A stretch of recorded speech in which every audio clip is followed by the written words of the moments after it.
মামা, চল না, আমার অনেক ক্ষুধা লেগেছে। হ্যাঁ, আমার দুটো কুড়িয়ে নি। দেখছিস তো, দেখে কি অবস্থা। এখন যদি না কুড়ায় তাহলে তো না খেয়ে মরতে হবে। আগে চল কিছু খেয়ে আসি, তারপর না হয় আবার এসে ঘুরাবো। না, তুই তাহলে মানবি না। আচ্ছা চল তাহলে।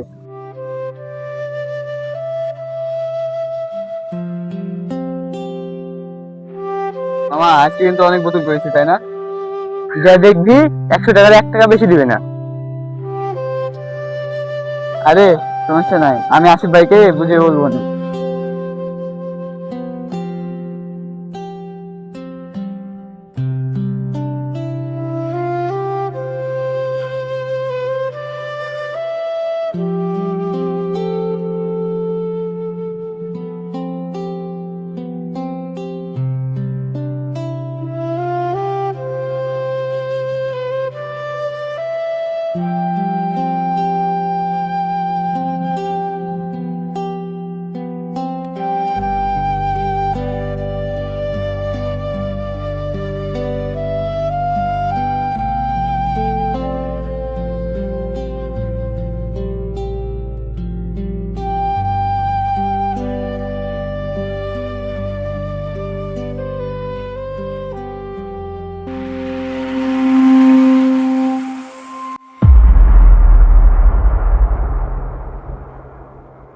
এই ফকির বাচ্চা, দেখে বলতে পারিস না?